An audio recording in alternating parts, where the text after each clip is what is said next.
so many of us in this room and on this stage and in these seats and in our communities, I too am dealing with vacillating between a lot of emotions right now.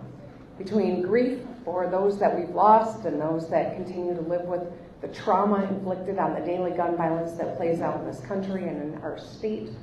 Gratitude that we are actually finally taking some steps, and the grit and determination to continue moving forward together.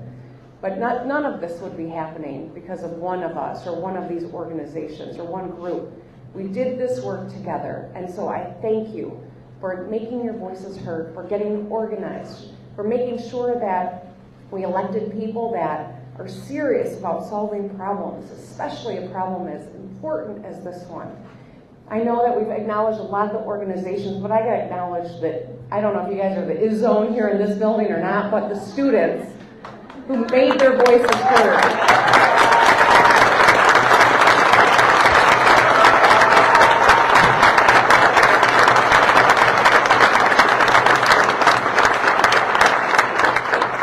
Yes, I do know the difference between basketball and football, but I'm still calling you the is-zone. All right.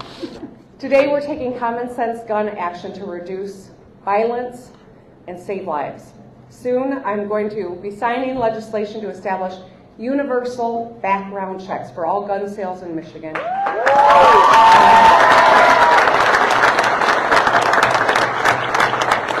And require safe storage of guns and ammunition at home.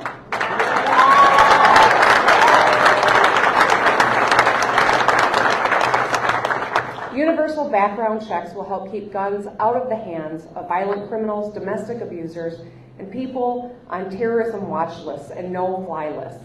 Right now, only pistols require a background check to purchase, but long guns and shotguns do not.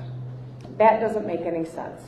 Background checks also help our law enforcement stay safe on the job and solve crimes more easily. Safe storage helps ensure that children do not accidentally get their hands on firearms or ammunition in the home and cause harm to themselves or others.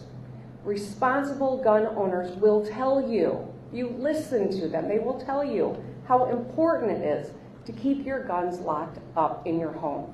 It is about protecting your children and your family.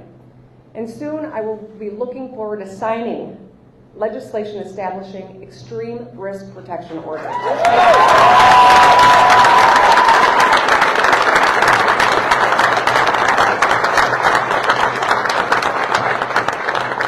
These are measures which will allow family and friends and law enforcement who are concerned about someone who is seeking to harm themselves or others to seek a court order or temporarily confiscate those firearms.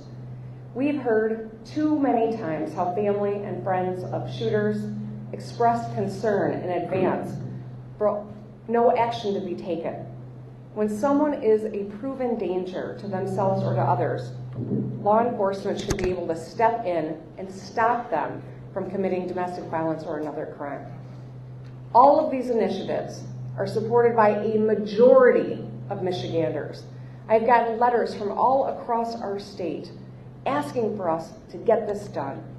Michael, a gun owner and Republican from Eaton County, wrote in support of all three bills.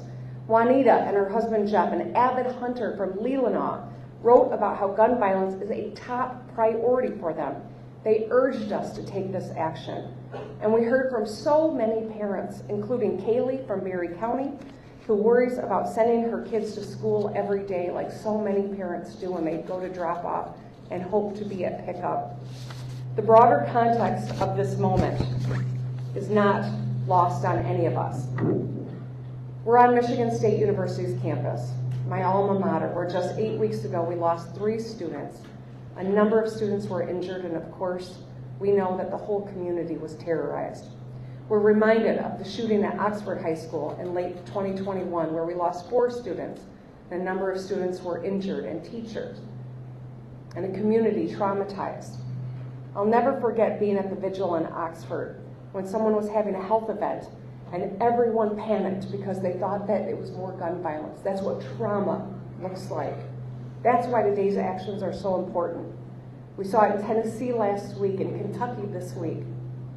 We can all recall shootings at grocery stores and restaurants and dance halls and places of worship or parades.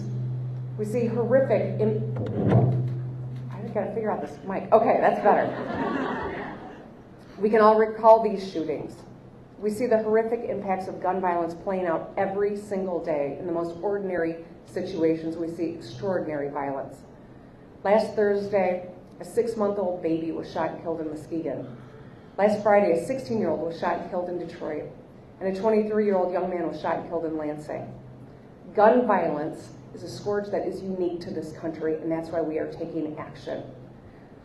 Across the nation, too many criminals have an easy time getting their hands on guns and perpetuating cycles of violence, endangering families and law enforcement. Too many children's lives are cut short.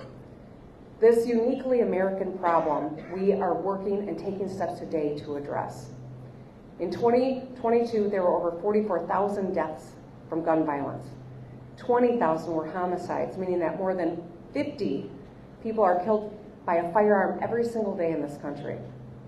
Gun violence is the #1 cause of death for our children. Between 2019 and 2021, the number of kids and teens killed by guns rose 50%. 50%. We don't have to live like this, and today we are showing we are not going to anymore. Yes.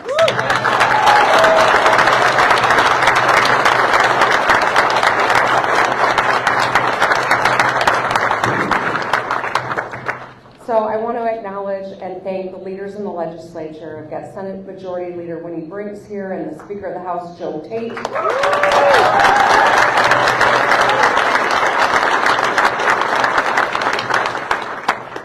We've made a lot of progress in 100 days. Guess what? Buckle up. We're going to continue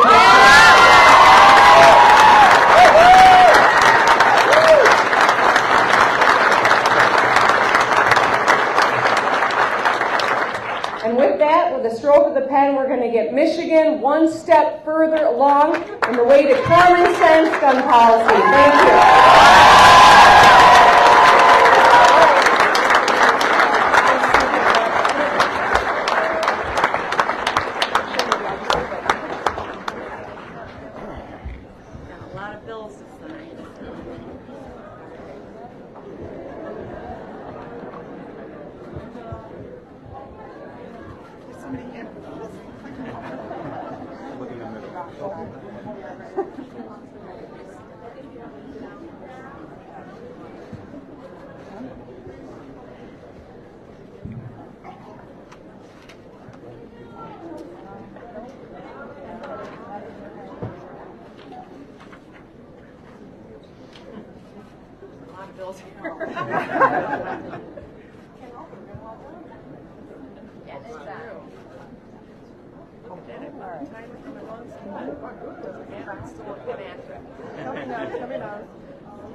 That's it.